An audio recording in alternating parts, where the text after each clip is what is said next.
Dante Vitale did not get jealous. He controlled empires, not emotions. He ran meetings with men twice his age, moved money across borders, and ordered things done with one quiet sentence. He was the kind of man people whispered about in restaurants and pretended not to recognize in Midtown. He did not chase. He did not explain himself. And he definitely did not follow women. Until the night his maid made him feel something he couldn't name. It started days before the street scene. He had noticed Olivia Carter long before she knew he noticed her. At first, she was just the new maid. The agency had sent her after his former housekeeper retired. Young, polite, American, discreet. He liked discreet. She showed up on time, kept her head down, didn't snoop, didn't ask questions about the men in suits who sometimes arrived with bruised faces.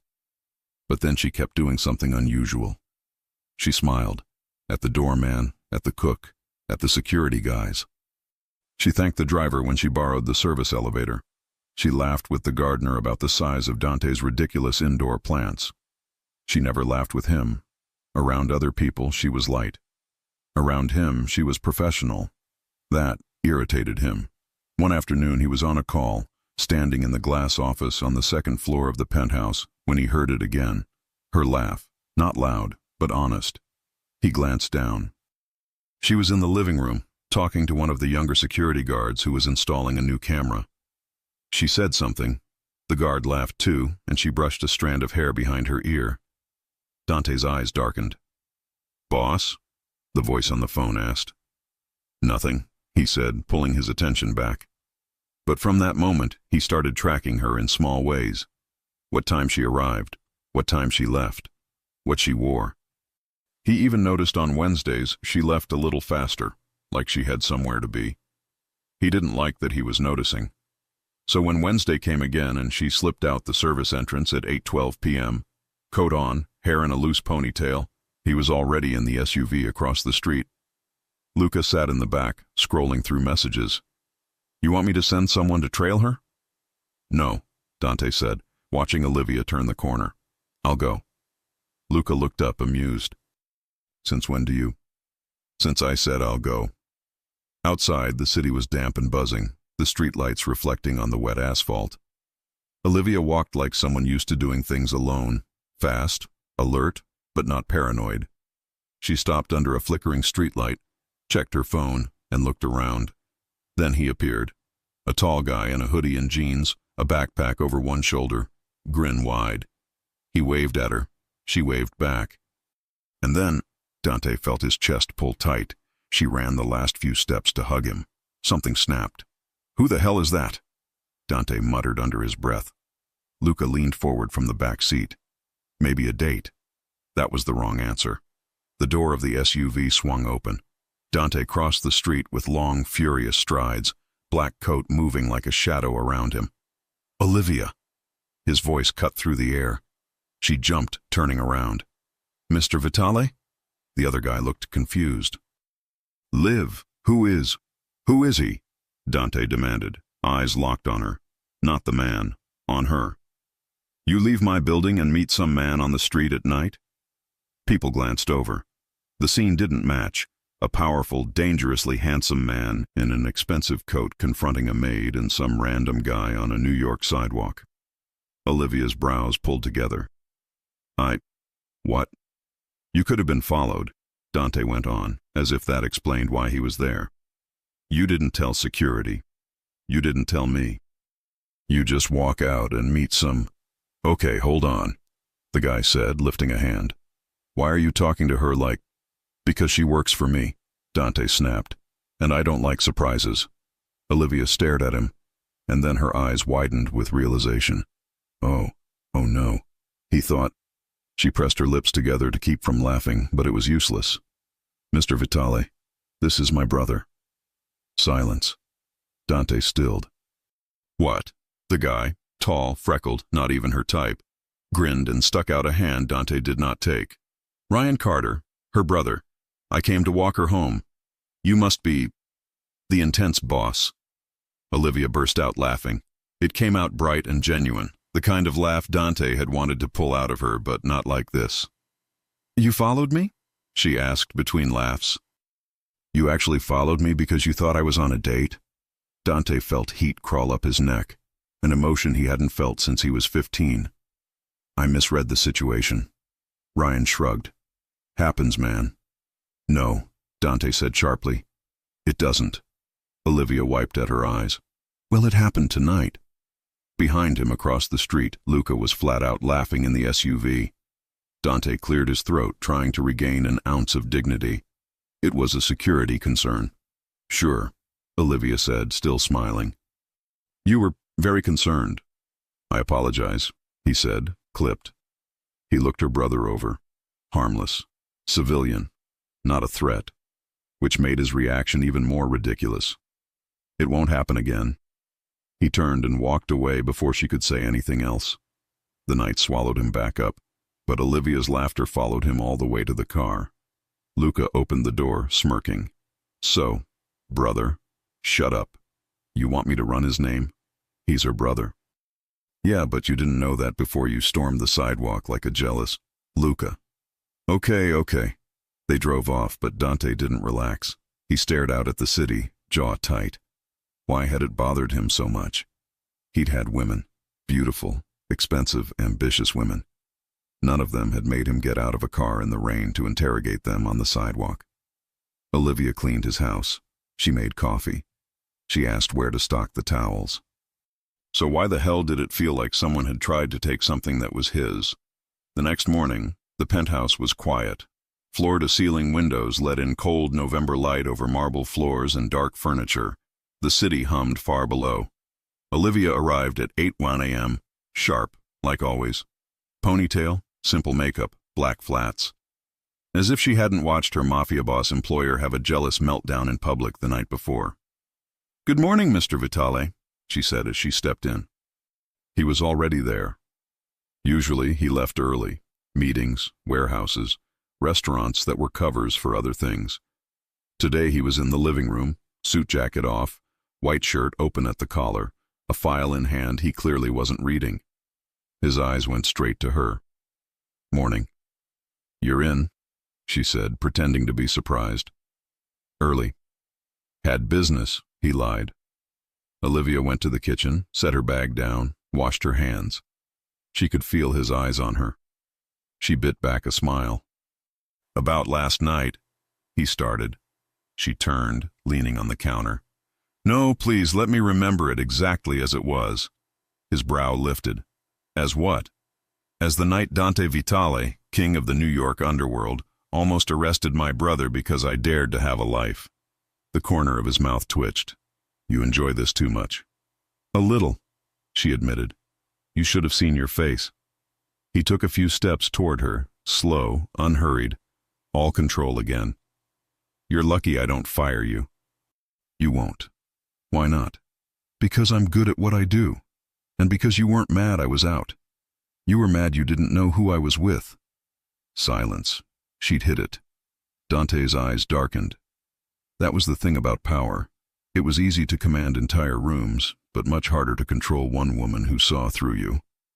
He changed the subject. From now on, if someone's picking you up, tell security. So you can run background checks on my family, she teased, grabbing a cloth to wipe the counter. So I know you're not walking into something I can't protect you from, he said, serious now. She paused, looking at him. That was the first time he'd said it like that. I can protect you. You don't have to protect me, she said softly. I hired you. You step into my building. You fall under my protection, he replied, voice low, final. That's how it works. She swallowed. That was intense and a little addictive. He watched her work for a while, pretending to check his phone. She moved efficiently, quiet, organized. But every time she passed near him, there was a shift in the air. A brush of her shoulder, the scent of her shampoo, the memory of her laughing at him in the street. At one point, she was dusting a lower shelf and the cloth slipped. She bent to grab it, and so did he. Their hands touched. It was nothing. A second, skin on skin. But Dante felt it like a spark. Olivia did too. Her eyes flicked up to his, wide, startled. His hand was bigger, warmer, his veins visible. He could have let go. He didn't. "Careful," he said quietly. "I am," she whispered back, not moving. His gaze dropped just for a heartbeat to her mouth. Then the office phone rang. He pulled his hand back first. "I have to take this." He walked away, answering in Italian, voice cool again. She let out a breath she hadn't known she was holding. So that was it. He could pretend all he wanted. About security, about rules, about her being under his protection. But last night hadn't been about safety. Dante Vitale was jealous. And jealous men were dangerous. He tried to work the rest of the morning. Tried. But every time he thought about that street, he wanted to go back in time and do it differently. Not because he regretted following her. He didn't. But because he hated looking foolish in front of her. Luca came by around noon with updates about a shipment. "Everything at the docks is clear." "Good. Also, the kid is clean." Dante looked up. "What kid?" "The brother, Ryan Carter. College student, part-time barista, no record, not connected to anyone." She was telling the truth. Dante shot him a look. "You checked anyway?" Luca smirked. "You're not the only one who gets curious." Dante exhaled slowly. "Don't bring it up again." "Got it." "But, boss?" Luca hesitated. "You ever think maybe you're getting too close to the staff?" Dante's stare turned icy. "No, because she's different." "I said no." Luca lifted his hands. "Okay." But Dante knew it was true. Olivia wasn't loud, wasn't flashy. She just belonged in his space, in a way most people didn't. And that was more dangerous than any rival. That evening, when she finished, Olivia grabbed her bag and headed for the elevator. She expected to leave unnoticed. "Olivia." She turned. Dante was standing by the window, skyline behind him, one hand in his pocket. "You're leaving?" "Yes." "With your brother?" "No," she said, smiling. "He works late today. I'm fine." His jaw flexed. "Text someone when you get home." She raised an eyebrow. "You want proof?" "I want to know you got there." She studied him for a second. "You really don't like not knowing, do you?" "No," he said simply. She nodded, a small, almost shy smile on her lips. "Okay, I'll text."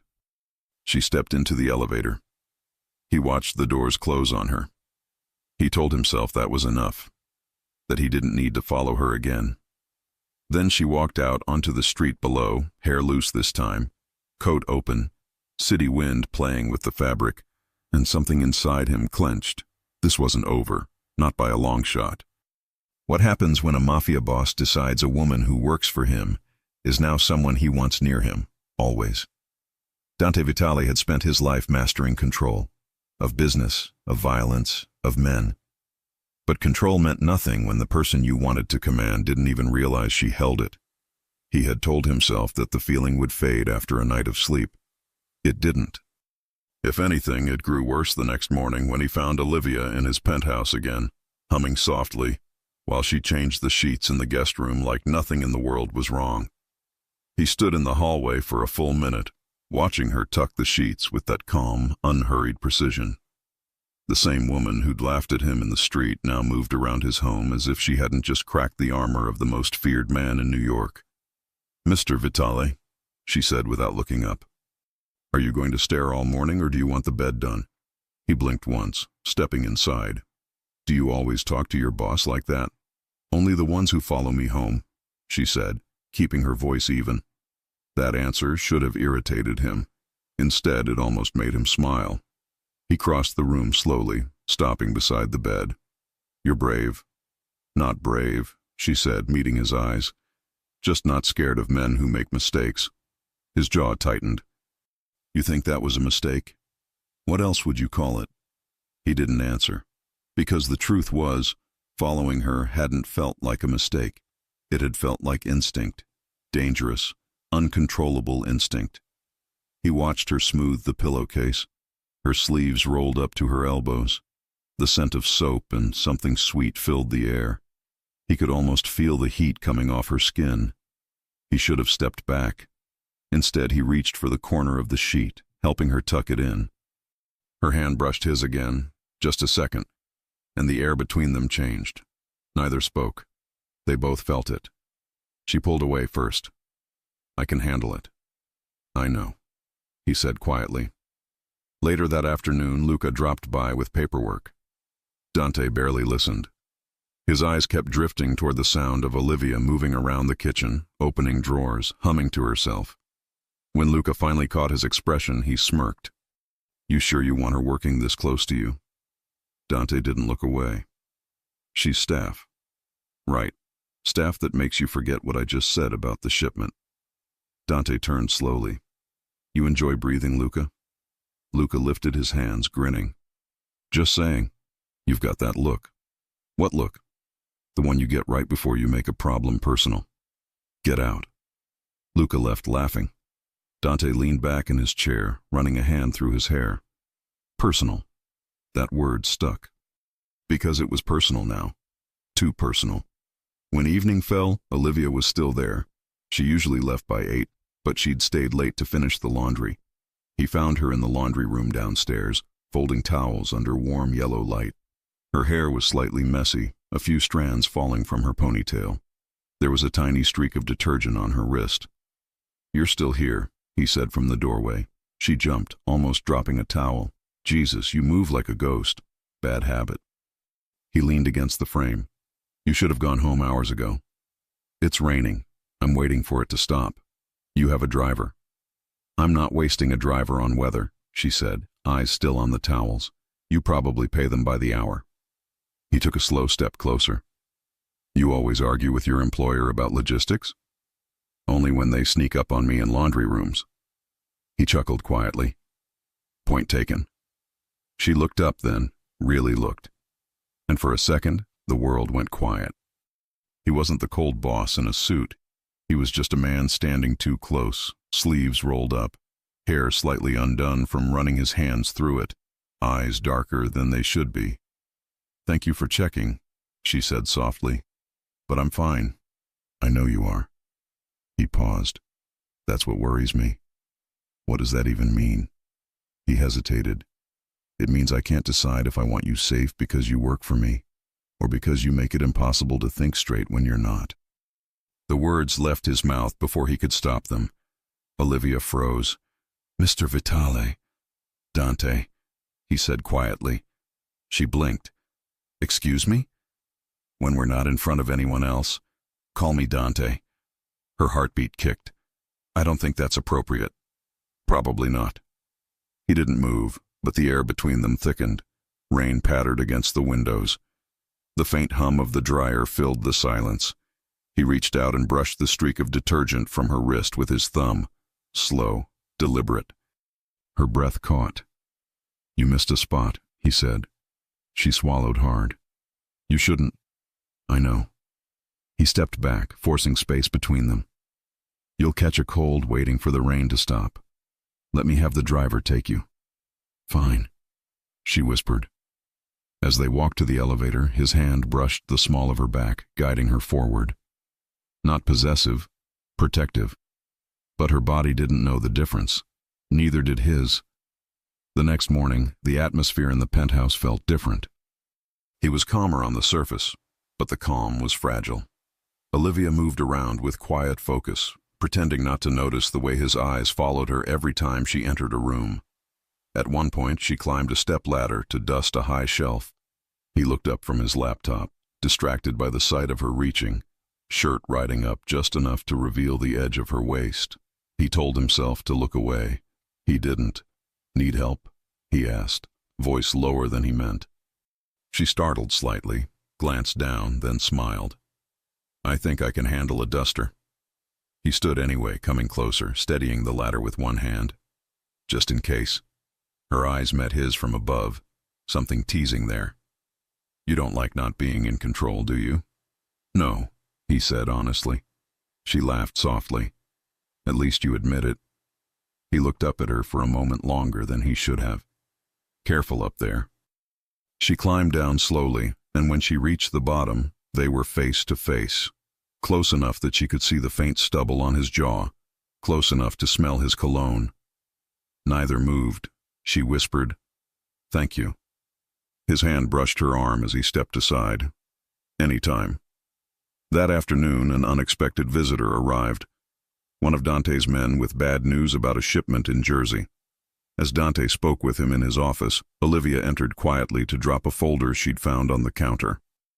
The man's eyes lingered on her for a second too long. Dante noticed. The conversation stopped cold. "Eyes on me, not her," he said, voice like ice. The man flinched. "Sorry, boss." Olivia froze, realizing what had just happened. The tension in the room could have cut glass. When the man left, she turned. "You can't talk to people like that because of me." "I can," Dante said, standing. "And I will." "That's not fair." "It's protection." "It's intimidation," she shot back. He walked around the desk, closing the distance between them. "In my world, they're the same thing." Her chest rose and fell faster now. "Then maybe your world is the problem." He stopped inches from her. "It is, but I'm still in it, and now you are too." For a moment the only sound was their breathing. The argument dissolved into something heavier, not anger, but something dangerously close to desire. She stepped back first, breaking the spell. "I need to finish the rooms." He nodded once, forcing himself to breathe. "Go ahead." As she left, he stared at the door long after it closed. That night, she found a small box on the kitchen counter with her name on it. Inside was a brand new phone. No note, just a number saved under D. She sighed, shaking her head. "Control issues," she muttered. But when she got home and the rain started again, she texted him anyway. "Olivia, made it home. No need to send the driver. D. Good. Lock your door." Olivia, "You always this bossy?" D. Always this worried. She stared at the last message for a long time, a smile tugging at her lips. Up in the penthouse, Dante set the phone down and leaned back in his chair, watching the city lights blink through the window. He told himself it was just a message, just a check-in. But deep down, he knew. The line between protection and possession had already vanished. What happens when a simple act of protection turns into something neither of them can ignore? And the dangerous world around Dante starts noticing her too. The next morning, Olivia arrived earlier than usual. She told herself it was because she wanted to finish the laundry before the rain started again. But deep down, she knew she wanted to see if Dante would mention the text from the night before. He did. The moment she walked into the kitchen, he looked up from his espresso, phone in hand. "You texted." "I did," she said carefully, hanging her coat. "You told me to. You didn't have to listen. You told me to lock my door too. Should I have ignored that part?" He studied her face for a moment, lips curving slightly. "You're impossible." "Thank you," she said, smiling faintly, and went back to cleaning the counter. Dante leaned back in his chair, watching her. He didn't like how easily she smiled at him now, not because it bothered him, but because it did the opposite. Every movement she made pulled his focus like gravity. She was too calm, too sure of herself for someone working in a world like his. He wanted to know why. "How long have you been in New York?" he asked suddenly. 2 years. "Family here?" "Just Ryan." "Parents?" "Gone," she said quietly, still wiping the counter. He hesitated. "I'm sorry. It was a long time ago." She looked up, meeting his eyes. "You?" He gave a short, humorless laugh. "No one asks me that." "I just did." He didn't answer. Instead, he stood, adjusting his cuffs. "Come upstairs. I need to go over something." The penthouse office was massive, floor-to-ceiling glass, leather furniture, the skyline stretching out like an ocean of light. Olivia had been in there only twice, both times to drop papers. Now she followed him in, feeling the tension climb with every step. "Sit," he said, gesturing to the chair opposite his desk. She sat, hands folded neatly in her lap. "Am I in trouble again?" "No," he said, though his tone was unreadable. "But I need to make something clear." "About what?" "Boundaries." She raised a brow. "You're the one who texts me to lock my door, Dante." He exhaled slowly, the sound closer to a growl. "Exactly. That's what I mean. It's not appropriate." You're right. He glanced up sharply. I am? Yes, she said. You shouldn't follow employees, buy them phones, or tell them when to sleep. He tilted his head. You're enjoying this lecture, aren't you? A little. He almost smiled. Fine. You've made your point. Good. She stood, smoothing her shirt. Glad we understand each other. She turned toward the door, but his voice stopped her. Olivia. She looked back. Understanding something doesn't make it easier to ignore. She didn't answer, because she didn't know how to. She just stared at him for a heartbeat longer than necessary, then walked out. That night, Dante couldn't focus. Luca sat across from him in the lounge of their private club, going over numbers. Boss, we're short one container at the docks. Dante's attention drifted to the window, where the rain slid down in thin silver lines. Find it. I'm trying, but then find it faster. Luca sighed. You used to listen when I talked about business. Dante turned his head slowly. You think I'm distracted? I think you're human, Luca said, and I think that's dangerous in our line of work. Dante said nothing. He already knew he was distracted, because when he closed his eyes he didn't see ledgers or deals. He saw a maid's hands folding towels, her laughter echoing against marble floors. The next day the storm hit harder. Wind against the glass, the city gray and restless. Most of the staff had gone home early. Olivia stayed. She was finishing the kitchen when the lights flickered once, twice, then went out completely. Perfect, she muttered. Of course. My generator's kicking in. Dante's voice came from behind her. Give it a second. She jumped. Do you always appear out of nowhere? Bad habit, he said again, amused. The lights hummed back on, weaker but steady. He moved closer. You should head home. It's flooding out there. I'll wait it out. You can't take the subway. I wasn't planning to. Then you'll stay here, he said simply. She blinked. Here, in the penthouse, it's safer. I'll sleep in the guest room. He nodded. Good. Hours later, she was in the guest room wearing one of the soft t-shirts the housekeeper kept for emergencies. She couldn't sleep. The sound of rain against the windows was too loud, and her mind wouldn't stop replaying the way he'd looked at her earlier, like a storm held behind a man's eyes. Finally, she gave up and wandered to the kitchen for water. He was there. No jacket, no tie, just a white shirt open at the neck, sleeves rolled up. He stood by the counter, staring out the window at the lightning flashing over the city. You don't sleep either? She asked quietly. He turned, surprised. Not often. Too many things in your head? Too many people trying to kill me, he said dryly. She smiled. That's one way to lose sleep. He watched her move around the kitchen, her bare feet silent on the tile. The shirt she wore was slightly too big, brushing mid-thigh. He looked away, then back again, failing miserably to be polite. You hungry? He asked. A little. He opened a drawer, pulling out pasta and sauce like a man who'd done this before. Sit. She sat on the stool, watching him cook. I didn't know Mafia bosses made midnight pasta. Only the civilized ones, he said. She laughed softly. Is this part of my contract? Free dinner with the boss after an accidental kidnapping by the weather? Maybe I'm trying to make up for the street incident. She tilted her head. You keep bringing that up. Because I keep thinking about it. He turned to face her, leaning against the counter, arms crossed. The smell of garlic filled the room. The air between them felt charged again.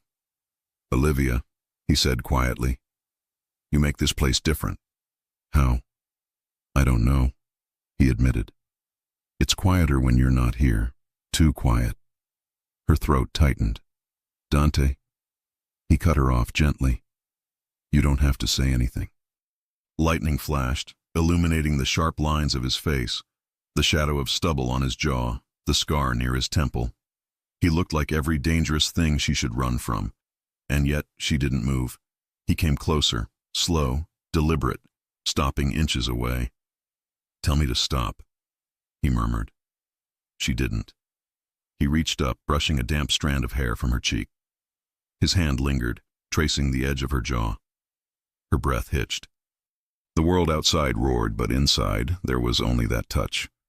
warm, certain, addictive. "Dante," she whispered. He leaned in, his breath brushing her skin. "You shouldn't say my name like that." "Like what?" "Like you know what it does to me." Her pulse raced. "Do you?" His eyes locked on hers. "Yes." Their lips almost met. Almost. When a sharp knock broke the moment.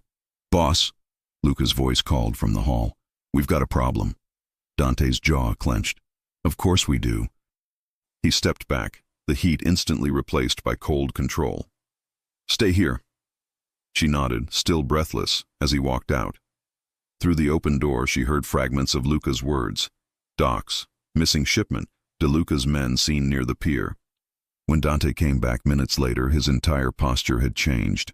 No softness, no hesitation. Just the boss again. "I have to go," he said, grabbing his coat. "Don't open the door for anyone. Luca will stay outside." "What happened?" "Nothing you need to worry about."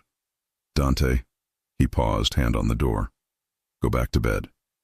When he was gone, Olivia sat there in silence, heart still racing. The pasta on the stove simmered forgotten. Outside, in the storm, Dante's car sped through the flooded streets toward the docks. He told himself he was thinking about the shipment, the business, the rival trying to provoke him. But all he could think about was how close her lips had been to his, and how dangerous it felt to care about anyone in his world. Back in the penthouse, Olivia finally walked to the window.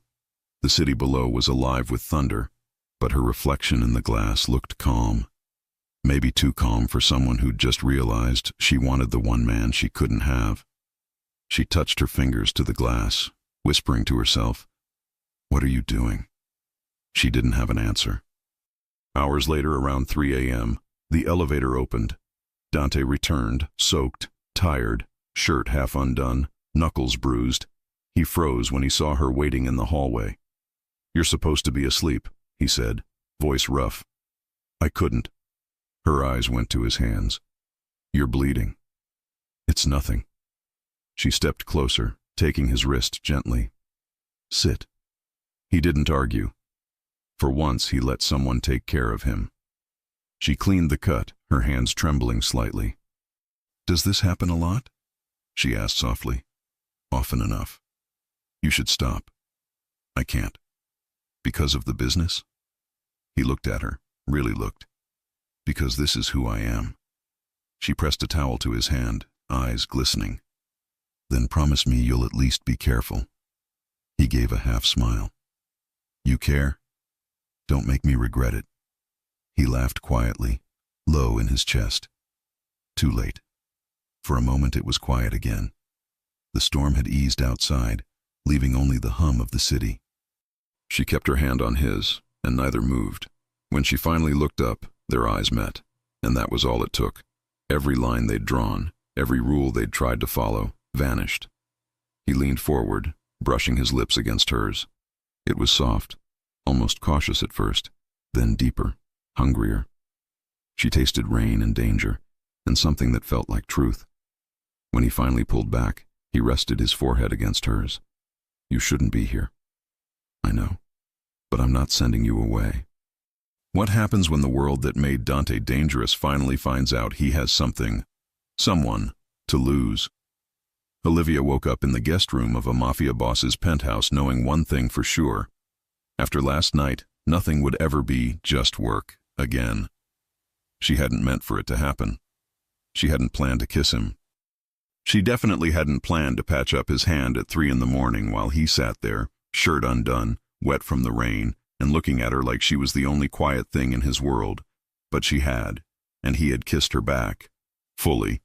Without hiding. Without pretending it was a mistake. Now she had to walk out there and see him like they hadn't crossed a line. She got dressed quickly in the extra clothes the housekeeper kept for emergencies. Simple black pants, a soft beige sweater. She tied her hair back, took a deep breath, and stepped into the hallway. Dante was already awake. Of course he was. He was in the kitchen, suit pants on, white shirt rolled at the sleeves, coffee in one hand, phone in the other. His hair was still damp from the shower, and he had that look again, half boss, half man who hadn't slept much. He saw her the second she walked in.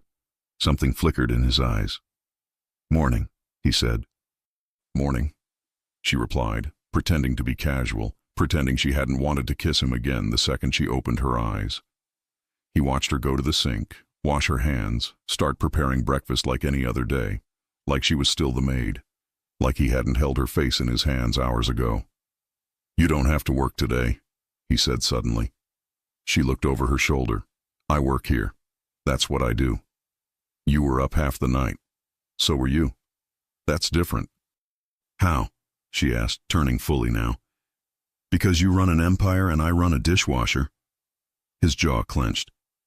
"Because someone took a shot at us last night." She froze. "What?" He set the coffee down. "At the docks. Not at me directly. Warning shots. DeLuca's men were there." The name was new to her, but she didn't need details. She knew enough to understand. Another man in the same business. Another man with guns. Another man who didn't like Dante. "So they tried to scare you?" "They tried to see how far I'd go." His eyes locked on hers. "And I don't like it when people test me." "What does that have to do with me?" He hesitated, and in that hesitation she understood. "They saw me," she whispered.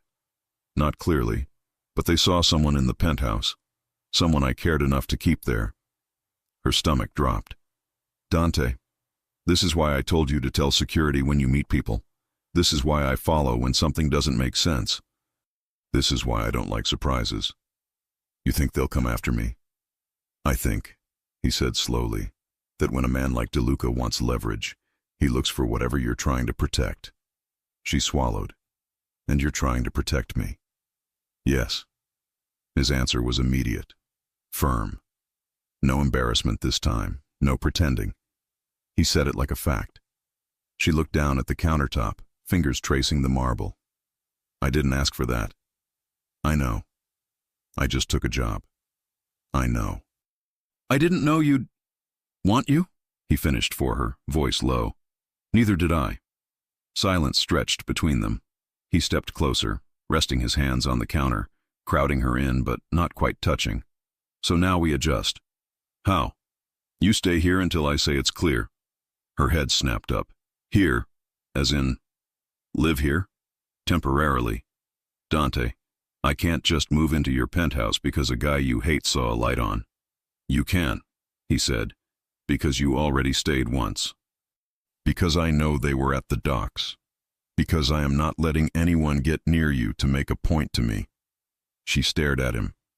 "You really think they'd use me?" He didn't blink. "I would." That stunned her more than threats, more than guns, more than the name DeLuca. "You would?" she breathed. He nodded once. "If I saw an enemy get out of his car at 3 a.m. to go back upstairs for someone, I'd know she mattered." Her cheeks warmed. "I didn't know you saw that. I see everything." He said it like a warning and like a promise. By noon, the decision wasn't optional anymore. Luca came in with his usual unbothered swagger, but Olivia noticed his eyes were sharper, more alert. He scanned the windows, the elevator, the entrances. "We got confirmation," he said to Dante. "DeLuca's guy was taking pictures." "Of the docks?" Olivia asked. Luca glanced at her, then at Dante. "Of the building." Dante's voice dropped. "You sure?" "Yeah. They know where you live." "And they saw someone else walk around here last night. Blonde, smaller, definitely not staff we know." Olivia's heart hammered. "That was me." "Yeah," Luca said. "That's why I'm saying, if you don't want her hurt, stop pretending she's just the maid." Dante nodded once. "She's staying here." Luca smirked. "Thought you'd say that." Olivia looked between them. "Wait, do I get a say?" "No," both men said at the same time. She huffed. "Unbelievable." Dante's lips twitched. "Get your things after work." "I don't have things. I rent a small room." "Then we'll send someone to get what you have." "This is insane. This is protection. This is control." He didn't deny it. "Yes." She stared at him for a long second. "Fine, but I'm not sleeping in the same bed as you." He raised an eyebrow. That wasn't on the table. She blushed. Luca coughed to hide a laugh. That evening, while the city glowed under a cold dusk, Olivia stood in the guest room that was now, temporarily, hers. Fresh sheets, soft lighting, floor-to-ceiling window with a view of the skyline. It felt like everything and nothing at once. She heard a knock. "Come in." It was Dante. He was different now. In a black shirt, no tie, holster on his shoulder. He didn't try to hide it. If she was going to stay in his world, she might as well see it. "You okay?" he asked. "Yes." "You can say no." She gave him a look. "Can I?" He smirked. "You can complain." "I already did. I heard." He stepped into the room, looking around. "If you need anything," she folded her arms. "I need to know something." "What? Why are you doing this? Really? And don't say protection." His eyes met hers, steady. "Because they figured out I have a weak spot, and because I am not losing you over a man I should have taken out months ago." Her breath caught. "You don't even know if you have me." He took 2 slow steps toward her. "Don't I?" She didn't answer. He lifted a hand, brushing his fingers down her arm, slow, deliberate. Her skin erupted in goosebumps. He watched it happen. "This is what I meant," he said softly. "I can't have you walking around the city like you don't belong to anyone, not when I feel this." She looked up at him, heart in her throat. "Say it." "I want you close," he said. "I want you where I can see you. I want you safe. And I want them to know you're under me." Her knees almost buckled. "That sounds possessive." "It is." She swallowed. "And if I say it's too much?" His eyes softened just a fraction. "Then I'll still protect you. But I won't pretend I don't want more." Her chest rose and fell faster. "Dante." He leaned in, not to kiss her, but to speak against her ear. "You have no idea what it does to me that you laughed at me in the street and I still can't stop thinking about you." She smiled, eyes closing for a second. "You're not going to forgive that, are you?" "Never." He pulled back just enough to look at her. "Dinner's in 20. Don't disappear." Dinner was quiet, but not awkward. He sat at the head of the long table. She sat at the side, closer than a staff member would, further than a lover would. He didn't let the other staff serve tonight. He dismissed them and did it himself, plating the food, pouring the wine. "You cook," she said, surprised. "I eat," he corrected. "I like it good. So you can kill someone at 3 a.m. and make perfect pasta at 8 p.m. Interesting skill set." He chuckled. "You're not scared." "Should I be?" "Yes." She met his gaze. "I'm more scared of being lied to." "I won't lie to you," he said immediately. "You already did," she said, tilting her head. "You said you don't get jealous." He stared at her. Then he laughed. Really laughed.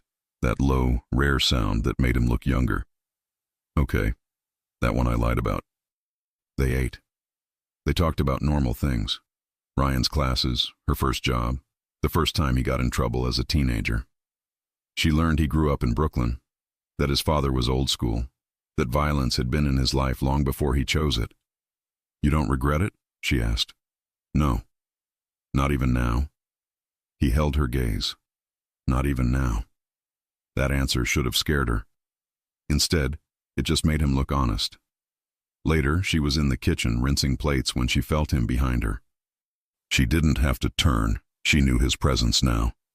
"You don't have to do dishes," he said, force of habit. He reached around her, taking the plate from her hands, his chest brushing her back. Her breath hitched. He set the plate down and didn't move away. "Olivia." You know this changes everything, right?" She stared at the sink. "I figured. You can't go back to being just staff." "I figured that too."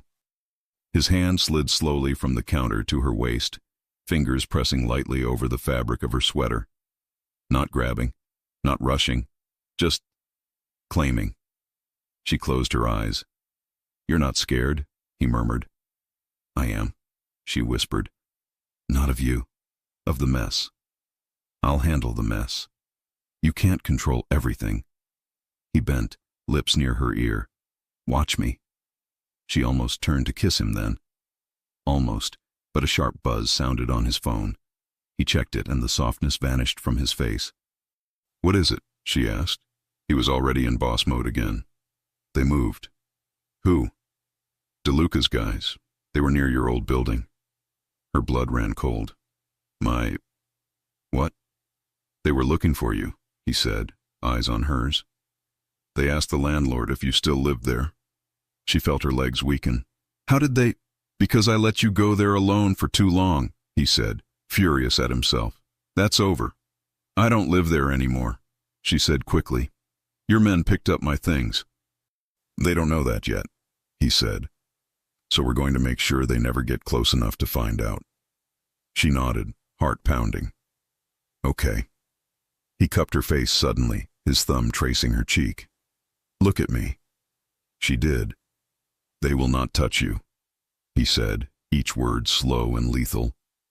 Not while I'm breathing. She believed him, completely.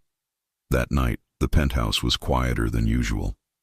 Security doubled at the entrance. Luca stayed downstairs. The cameras were checked twice. Olivia sat on the edge of the guest bed, staring at the door, feeling the weight of a life she hadn't chosen closing in on her. She heard footsteps. A soft knock. It's me, Dante's voice said. She opened. He stood there in a black t-shirt, no holster this time, hair slightly messy, eyes tired. You can't sleep either? She asked. He shook his head. I keep seeing them at your building. I'm not there. I know. He exhaled. I still see it. She hesitated. Then, softly, do you want to sit? He stepped in. She sat on the bed. He sat beside her, not touching but close, close enough that their shoulders almost met. I didn't want this, he said after a moment. What? For you to be dragged into this. You warned me. I still let it happen. She looked at him. Dante, I'm here because you asked me to stay. If I'd said no, you'd have fought me on it. True. So stop acting like you forced me. He turned to her, eyes searching her face. You're not scared of me? No. You're not scared of what I do? I don't like it, she said honestly. But I like you. Something in him softened, something no one else got to see. You shouldn't. I know. He reached over then, slowly, giving her every second to pull away. She didn't. His hand slid to the back of her neck, warm and sure, and he pulled her in for a kiss. This one wasn't cautious. It was hungry. She leaned into him, fingers gripping his shirt, heart pounding. He tasted like coffee and danger, and something that felt like home even though it shouldn't. He deepened the kiss, but he kept control, not of her, but of himself. He wasn't going to rush, not tonight, not when she was staying here because of his world. He pulled back, resting his forehead on hers. If I start this, I won't want to stop. She was breathing hard. Then don't start. He huffed a laugh. You're cruel. You're the one putting me in your house and telling me not to feel anything. I didn't say that, he murmured. I said it's dangerous. She looked into his eyes. What isn't with you? He had no answer. He kissed her again, slower this time, like memorizing her, and then forced himself to stand. I have to check downstairs, he said, voice rough. Lock your door. I thought I was under your protection. You are. Lock it anyway. He walked to the door, hand on the knob. Then he looked back, gaze fierce. Olivia. Yes? From this point on, if anyone asks, you're with me. What happens when the entire criminal world realizes Dante Vitale now has someone to lose, and she realizes loving him means living in that world too? When Dante said, you're with me, he meant it. Not in the casual way people say we're together, but in the old world, dangerous way that meant something permanent. Everyone around him knew. Every man who worked for him heard it once and didn't need to hear it again. Olivia Carter now belonged to Dante Vitale. He never said it in front of her again, but his world had already received the message, and so had she. The following morning, Olivia woke to a new reality. Her name was on the building's private security list. Her fingerprint now opened the elevator that led to his penthouse. And for the first time, the guards outside nodded respectfully instead of pretending she was invisible. It should have felt safe. Instead, it felt like standing in a spotlight. She entered the kitchen to find Dante already on the phone, pacing near the window. The skyline behind him looked sharp, metallic, just like the man in front of it. "Yes," he said quietly into the phone. "No mistakes this time.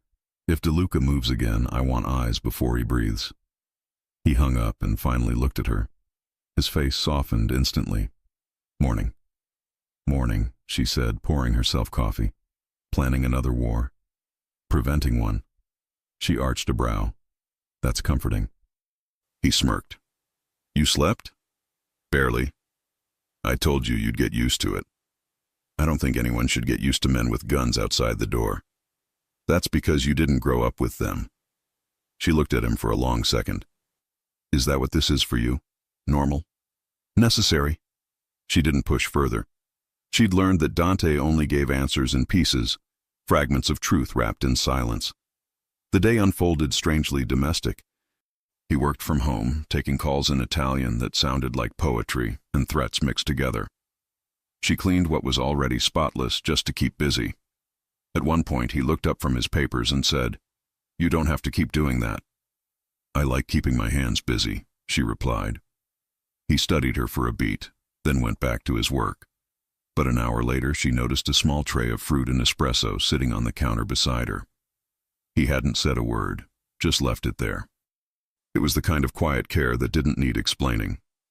By evening, the tension that had filled the air since she'd moved in began to shift. The danger was still there, outside in the city that never slept. But inside the penthouse, something warmer was growing. She found him in the living room, shirt unbuttoned at the collar, eyes on the news but not really watching. "Long day?" she asked softly. He glanced up. "You could say that. You need dinner?" He smiled faintly. "You offering?" She shrugged. "You fed me pasta during a storm. I owe you one." He let her cook. He didn't interfere. Just leaned against the counter, sleeves rolled up, arms crossed, watching her move around his kitchen like she'd always belonged there. When she placed the food in front of him, he took a bite, then looked up. "You're dangerous," he said. She blinked. "Me? You make this look normal." She smiled. "It is normal. Cooking, talking, people do this. Not people like me." "Maybe you should." He looked at her for a long time. "You really think I could change?" "I think you don't want to," she said simply. He didn't argue, because she was right. He didn't want to. And yet he wanted her. And somehow that contradiction didn't scare him anymore. Later that night, they sat on the balcony overlooking the city. The lights stretched forever. The wind carried faint sirens from blocks away. He poured 2 glasses of wine. She accepted one, wrapping her fingers around the stem. "You ever think about leaving it all behind?" she asked quietly. "The business?" "The danger." He considered it. "Every man in my world thinks about it. None of them really mean it." "And you?" "I couldn't stop if I tried." She looked at him, eyes soft. "Because you don't want to or because you don't know how?" "Both." They sat in silence for a while. Then she said, "What if someone made you want to?" He smiled, not cold, genuine, amused, a little sad. "Then I'd want to protect her from it. But I wouldn't pretend to be something I'm not." "You don't lie, do you?" "No," he said, "not to you." That truth felt heavier than any lie could. Days passed. She learned his patterns. He liked his coffee black, his whiskey at night, his paperwork organized down to the smallest detail. He didn't sleep more than 5 hours. He hated when people raised their voices, and he always kept a gun within reach, even when he was smiling. He learned hers too. She hummed when she cleaned, she laughed at bad jokes, she talked to herself when she cooked, and she called him Dante now, not Mr. Vitale. That alone made every man in his circle nervous.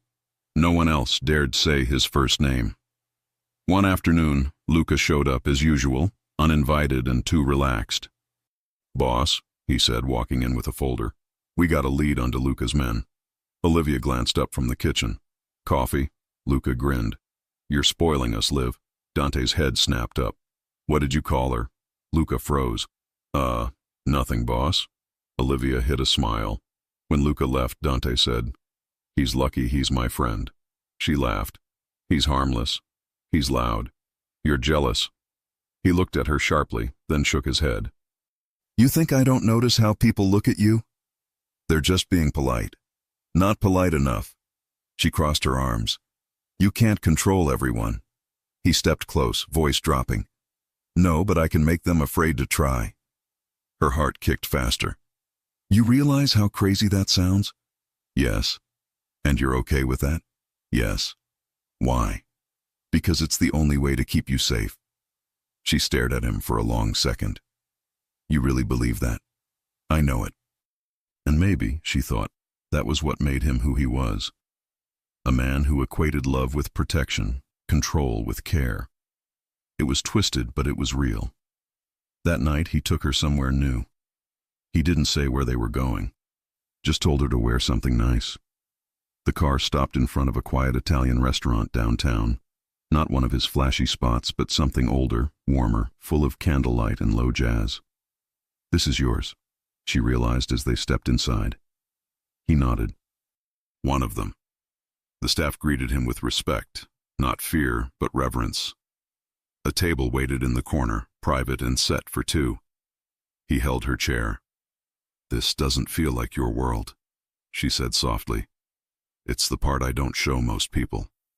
They ordered, they talked, and when the music changed, he extended a hand. "Dance with me." Her eyes widened. "Here." "Why not?" She hesitated only a second before placing her hand in his. He led her onto the small open space near their table. His hand settled at her waist, hers rested lightly on his shoulder. He moved like he was born to it, steady, confident, close. She smiled up at him. "Who taught you this?" "My mother," he said quietly. "Before she died." Her chest tightened. "You never talk about her." "She loved music," he said simply. "Said it was the only thing that made the world feel safe." Olivia pressed her head lightly against his chest. Maybe she was right. He held her a little tighter. When they left the restaurant, two of his men flanked the car. She noticed, but didn't ask. She'd learned not to. Halfway home, Dante's phone buzzed. He checked the screen, face hardening. "What is it?" she asked. He didn't answer. "Dante?" He closed the phone slowly. "Ryan." Her pulse skipped. "What about him?" "He's fine," Dante said quickly. But DeLuca's men made contact. Her breath caught. "What do you mean, contact?" "They followed him after class. Didn't touch him. Just made sure he noticed." "Oh my God." "He's safe now," Dante said. "Luca's men picked him up. They're bringing him here." Her voice trembled. "You think they did it to scare you or me?" "Both." When Ryan arrived, pale and confused, Olivia ran to him. "Are you okay?" "Yeah," he said. "They didn't do anything, just stared. One of them said your name, then mine." Dante stood behind her, silent, calculating. Ryan looked at him. "You said you'd keep her safe." "I will," Dante said. "You said none of this would touch us." "I said I'd protect her, and now I'm protecting you too." Ryan looked between them. "Protect or own?" "Ryan," Olivia warned softly. "No," he said, shaking his head. "You have no idea what you're in, Liv." Dante stepped forward, calm but firm. "You're right. She doesn't. But she will. And you'll stay alive because I said so." Ryan swallowed. "I don't owe you anything." "No," Dante said, voice low. "But your sister does." Ryan's jaw clenched. "You don't scare me." "You should," Dante said quietly. "Because I don't make threats twice." The air thickened until Olivia finally stepped between them. "Enough." Dante looked at her, then at Ryan, then backed off a step. "He'll stay in the lower apartment for now. Luca will set it up." Ryan hesitated. You really think I'm safer here? I know you are, Dante said. Because nobody touches what's mine. Ryan looked at his sister, then back at Dante. That's exactly what I'm afraid of. That night, Olivia couldn't sleep.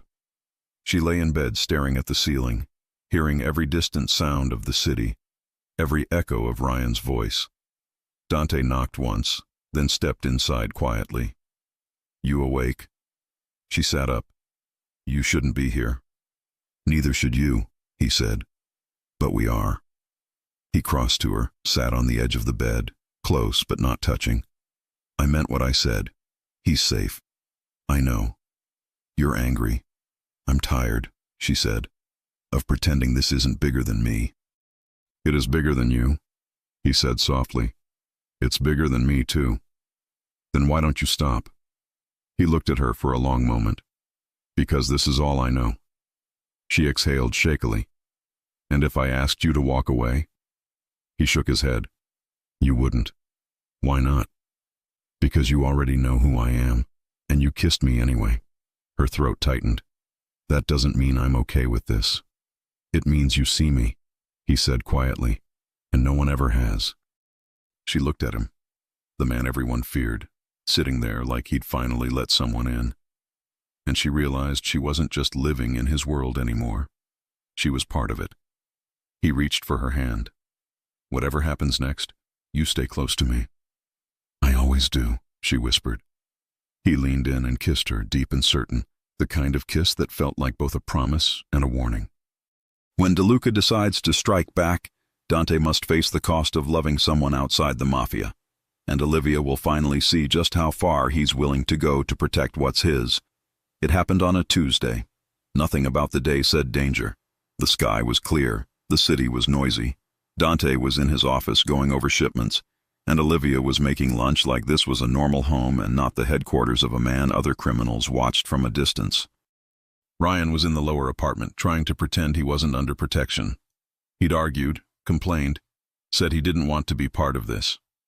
But he was still there, because even he knew that if men from Dante's world had his name, he couldn't go back to pretending he was just a college kid. Olivia took him food every day. Don't get used to this, she always said. I already am, he always said back. At noon, she went down like always. She knocked. Ryan, open. I brought... No answer. She frowned. Ryan, don't make me use the code. Still nothing. She typed in the code Dante's men had set for her, pushed the door open and stepped inside. The plate in her hand slipped. The place was a mess. Chair tipped over. Ryan's backpack on the floor, his phone on the table, and in the center of the room, taped to the wall, a single folded piece of paper with a name scrawled in black marker. Vitale. Her blood went cold. Dante! She screamed. Footsteps thundered. Two of his men rushed in first, guns already out. Dante was right behind them, eyes scanning the room in 1 second, taking in everything. He's gone, Olivia said, voice shaking. They took him. They left that. One of the men handed Dante the note. He opened it. It was simple. You took what was mine. I took what you care about. Let's see who breaks first. R. DeLuca. Dante's jaw flexed once. No shouting, no questions, no panic, just pure, sharp rage. He turned to his men. Lock every entrance, no one in or out. Find the cameras. Olivia grabbed his arm. Dante, they have Ryan. I know. We have to go get him. He looked at her then, really looked, seeing the fear in her eyes. We will. When? Now. 15 minutes later, the penthouse was buzzing. Luca spread photos and printouts over the table. We got footage from the garage. 2 men. Masks. They knew where to go. They went straight to Carter's door. They had our layout, Dante said, voice low. Someone talked. Or someone followed her and the kid earlier and waited. Dante's eyes narrowed. He's been watching us. Olivia stood between them, shaking. What are you going to do? Dante looked at her. Get your brother back. How? The same way I get everything back. I take it. That's not an answer. It's the only one I have. She stared at him. At the man who was always calm, always calculating. Today, he looked like a storm barely contained. Is he going to be okay? Yes. How do you know? Because I'm going to make sure of it. Dante? He stepped close, grabbing her face in both hands. Listen to me. This is what it costs. What? Being with me. This is what it costs. People will come for you. For him. For anyone I look at too long. This is why I tried to keep you in the building. This is why I don't like surprises. Tears burned her eyes. I didn't ask for this. I know, but I'm still going to fix it. He kissed her forehead fast and fierce, then turned to Luca. We know where he'd take him? Luca nodded to a map. DeLuca's been using an old print factory in Jersey. We tracked 2 cars there this morning. Then that's where we're going. I'll go with you. No, Dante said at once. You stay. Olivia snapped her head up. No, I'm coming. Olivia, he took my brother because of me, she said, voice trembling but steady. I'm not staying here waiting to hear if he's alive. He took your brother because of me, Dante corrected. This is my war, not yours. You made me part of it. He stared at her. Then he swore under his breath. Fine, you go in the second car. You don't leave it unless I say. She nodded fast. Okay. He grabbed her wrist. I mean it. You don't move until I tell you. I won't. He held her eyes for one more second, as if memorizing her. Then he let go. The ride to Jersey was tense. Dante was in the first SUV with Luca and 2 of his best men. Olivia sat in the second with one of his security guys beside her, gun visible. Rain started again, hitting the windows like fingers. She looked ahead at the black SUV and thought, this is what loving him means. This. Not just kisses and pasta and city views. This. Her phone buzzed. Dante, don't get out until I say. Olivia, just bring him back. Dante, I will. Olivia, don't get shot. Dante, not in the plan. She almost laughed. Almost. The factory was exactly where Luca said it would be.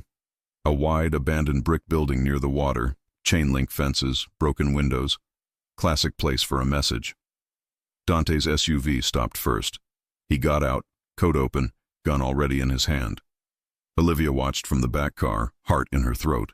Luca and the men fanned out. Eyes up, Luca said into the comm. He knows we're here.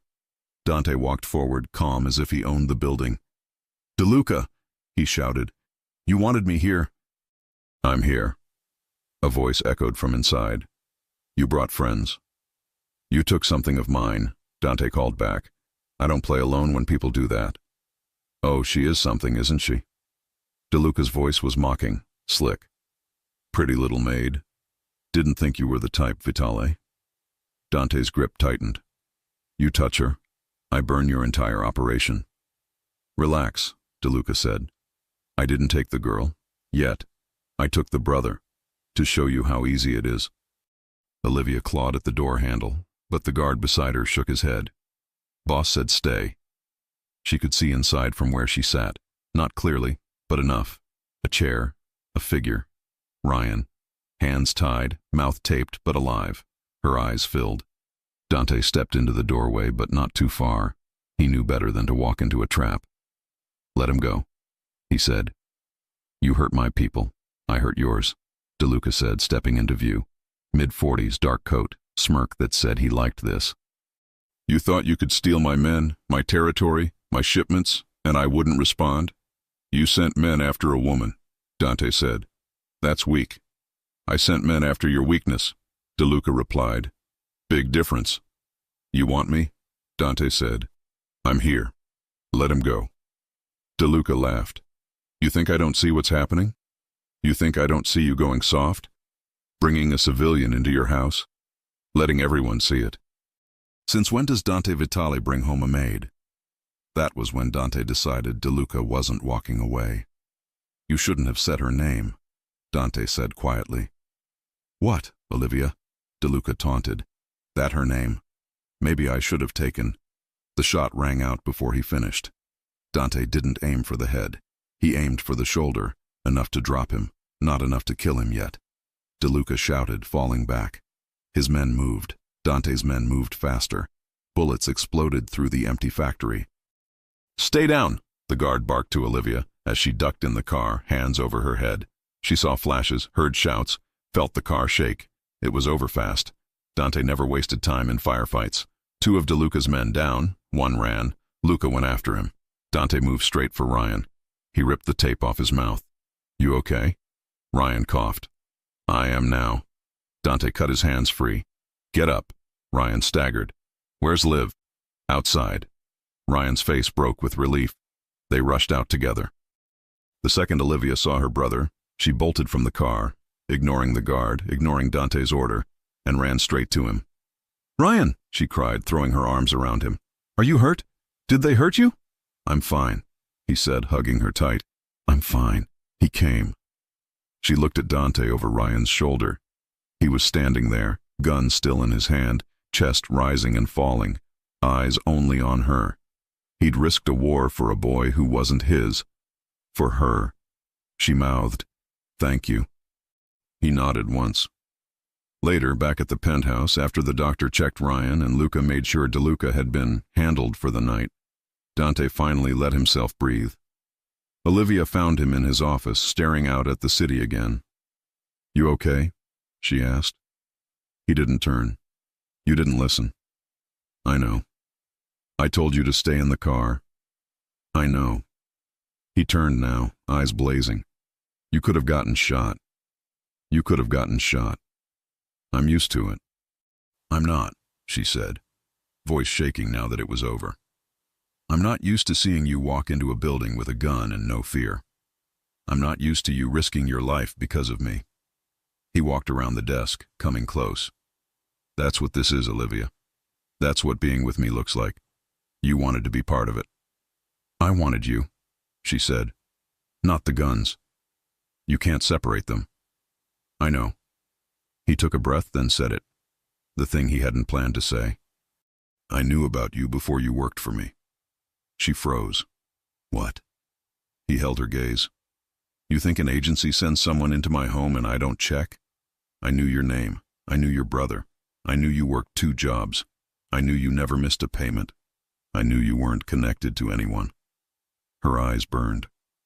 "So you... what, picked me?" "Yes." "Why?" "Because you were clean," he said. "Because you weren't using the job to get close to me. Because you smiled at the doorman for real. Because you came in, did your work, and left. Because you were light in a place that's dark most days." She stared at him, disbelief and something else mixing in her chest. "So when you followed me that night, I already knew you had a brother," he admitted. "I just didn't like seeing you laugh with another man." She let out a breath that was half a laugh, half a sob. "You're unbelievable. I told you I don't like surprises. You could have told me. You would have quit." She paused. "Maybe. I didn't want you to quit. And now, he said, stepping even closer, "I want you to stay, even after today, even after seeing what this life costs." She swallowed hard. "I almost lost my brother. But you didn't. Because of you." "Yes." She looked up at him, eyes wet. "I love him." "I know.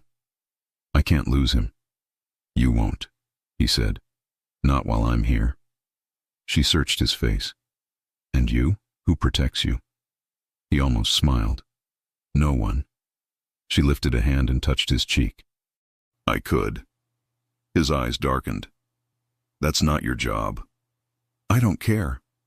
He grabbed her wrist, pulled her in. The kiss wasn't gentle this time. It was relief, anger, adrenaline, all of it at once. She kissed him back just as hard, fingers tangling in his hair. He broke away first, breathing hard. "Marry me." She blinked. "What?"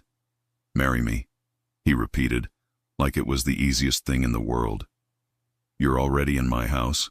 My men already know your name. DeLuca already tried to use you. There's no going back.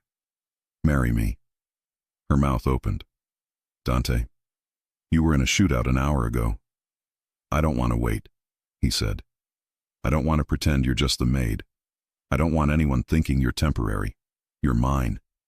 She shook her head slowly, stunned. "But you said you wouldn't leave the business." "I won't." Then you're asking me to marry a mafia boss? Yes. You're not promising to change? No. You're not promising to be safer? No. You're just asking me to stay in it. With you? Yes. She stared at him. At the man who just risked his life for her brother, who'd admitted he'd investigated her before she even cleaned his floor, who didn't lie about who he was. And for the first time she realized he wasn't going to be redeemed. He was going to be loved anyway. I need to think, she whispered. He nodded once. Then think. He stepped back, giving her space, something he rarely did. But as she walked toward the door, he said, Olivia. She looked back. I'm not asking because I'm afraid of losing you, he said. I'm asking because today proved I can't afford to. Will she marry a man who just proved he will always choose the crime, even while choosing her? Or will loving Dante Vitale mean accepting a life where danger never leaves? The days after the kidnapping felt like the calm after a war. Ryan was alive. DeLuca was gone. No one asked how. And New York, in all its chaos, went back to pretending it didn't know the name Dante Vitale. But inside the penthouse, nothing was the same. Olivia woke every morning to quiet she didn't trust. Dante worked, made calls, met people, but his eyes found her every time she walked by, as if to make sure she was still there, still breathing, still his. They barely talked about what had happened. They didn't have to. Some things in his world didn't need words. But every night, when the city lights flickered across their windows, she thought about what he'd asked her. Marry me. It wasn't a fairy tale proposal. There was no ring, no kneeling, no promises of a clean life. It was a confession, one that came from a man who knew he couldn't change, but was still willing to let her in anyway. And she hadn't said yes. Not yet. On the third night after the rescue, she found him on the balcony again, glass of whiskey in hand, shirt open at the collar. The city below looked small, almost innocent. The man standing above it didn't. She stepped outside quietly. You never sleep, do you? He didn't turn. Sleep's for people who feel safe. And you don't? He smiled without humor. Not since I was 15. She walked closer, the cold air brushing her skin. You still thinking about what you said? I'm thinking about how you haven't answered. She crossed her arms. You proposed right after a gunfight, Dante. Some of us need time to breathe. Time doesn't change who I am. I know. She hesitated, then said softly, That's what scares me. He turned then, fully, and faced her. You think I don't know what this means? You think I haven't tried to stop myself from asking you? Then why did you?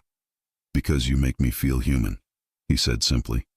And no one in my life has ever done that without wanting something in return. She met his gaze. And if I say yes, what happens to me? He stepped closer. You get me. All of me. The good, the bad, the danger. You get a name that protects you and a man who doesn't know how to leave you. That sounds like both a promise and a threat. He smiled faintly. It's both. She laughed softly, shaking her head. You're impossible. I'm yours, he said. Her heart jumped. You really believe that, don't you? He nodded once. I do. The wedding happened quietly, 3 weeks later. No press, no church, no family, just power and silence. It took place in the garden of one of Dante's properties upstate, a place so private it didn't appear on maps. Ryan walked her down the small stone path, still uneasy about everything, but unwilling to let anyone else do it. You sure? He whispered. She smiled faintly. I've never been sure. He sighed, half proud, half worried. He's not like us, Liv. I know, she said. But he looks at me like he is. When they reached the archway, Dante was there. No tux, just a perfectly tailored black suit, open collar, hair slicked back, eyes only on her. For a man who spent his life commanding armies, he looked strangely nervous. The officiant spoke briefly. Words about loyalty and choice, about building something even in darkness. When it was time, Dante didn't wait for the cue. He took her hands, voice low but clear. "I won't promise to be a good man," he said. "I'll promise to be your man." Olivia smiled through tears. "That's enough." "Too late to run," he whispered. "Wasn't planning to." When he kissed her, Luca whistled quietly from the side, and even the guards looked away with small smiles. It was done, Mrs. Vitale. The reception wasn't a reception at all. Dinner for a few close people, Luca, the driver, 2 guards who'd been with him for years. Ryan sat stiffly at the end of the table, still trying to understand the idea of his sister marrying the man who terrified half the city. Dante made a toast. "To loyalty," he said simply, "and to the woman who has more courage than anyone in this room." Olivia raised her glass. "To a life that makes sense, even if no one else understands it." Everyone drank. Everyone knew what she meant. Later that night, as the cars left and the lights dimmed, Dante walked with her through the quiet property. The air smelled like rain and earth. The house behind them glowed warm and gold. "You nervous?" he asked. She smiled. "About what?" "Being married to a criminal." She looked at him, then reached for his hand. "No, I'm married to you." He stopped walking. "You really mean that?" "Yes." He exhaled, like something heavy had lifted off his chest. "Then I need to tell you something." She frowned. "What?" He turned, facing her fully. "DeLuca's gone. His men are scattered, but there'll be others." "There always are. I can't promise peace." "I'm not asking for peace. What are you asking for?" She stepped closer, laying her hand on his chest. "Honesty, respect, and to never find out from someone else what you've done." He covered her hand with his. "Done. And one more thing." He raised an eyebrow. "What's that?" "When you walk back into that world, you leave me out of it. You don't bring it home." He nodded slowly. "Deal. And if you break that deal?" He smiled. "Then you'll make me pay for it." "I will." He kissed her then, slow and certain, the kind of kiss that sealed more than a marriage. Weeks turned into months. The world around them adjusted. People whispered when she appeared beside him at dinners, when her photo leaked once. A simple shot of her stepping out of his car, his hand at her back. The caption in the tabloid was simple. "The untouchable finally touched." She ignored it. He didn't. Anyone who printed her picture again mysteriously stopped. Ryan finished college, stayed close, slowly made peace with the man who'd saved his life. And Dante kept his empire running, smarter, quieter, deadlier. He came home every night, never before midnight, always with that same look when he saw her, the look of a man who still couldn't believe she was real. Sometimes, when she couldn't sleep, she'd walk to the balcony and find him there, watching the city. "You still thinking about it?" she'd ask. "About what?" "The other life, the old one." He'd smirk. "This is the life. And me? You're the reason I still have one."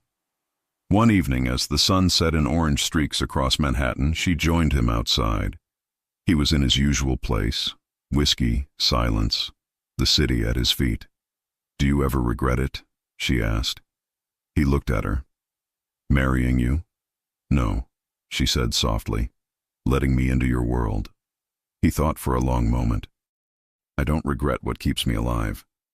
She smiled. "You call this living?" He pulled her close, his voice low against her hair. "I call this mine." And she realized he was right. Not because his world was safe, but because, somehow, she belonged in it. A week later, Luca brought news of arrival, trying to move into one of Dante's territories. "Handle it," Dante said simply, signing a document. "Already on it," Luca replied, then glanced at Olivia standing nearby. "You sure you want her hearing this?" "She's my wife," Dante said. "She hears everything I want her to."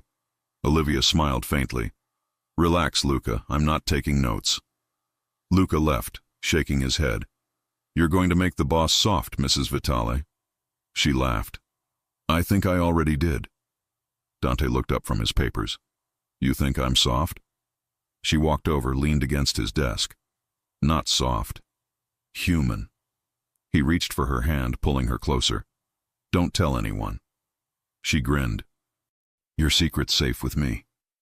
That night, lying in bed, Olivia listened to the faint hum of the city outside. Dante's arm was around her, his breathing steady against her neck. The same man who once ruled by fear now slept like he finally had something worth losing. And for the first time in a long time, she wasn't afraid of tomorrow. Because she understood it now. The cost, the danger, the heat, the loyalty. It wasn't about taming him. It was about standing next to him and knowing she could. In the morning, when he left for a meeting, he kissed her cheek and whispered, "Be good." "You too," she said. He smirked. No promises. She watched him go, that black suit and quiet power that somehow felt like home. The door closed, and she smiled to herself. This was her life now, unpredictable, dangerous, alive. And for better or worse, it was exactly what she'd chosen. She didn't marry a hero. She married the storm, and learned how to stand in the middle of it.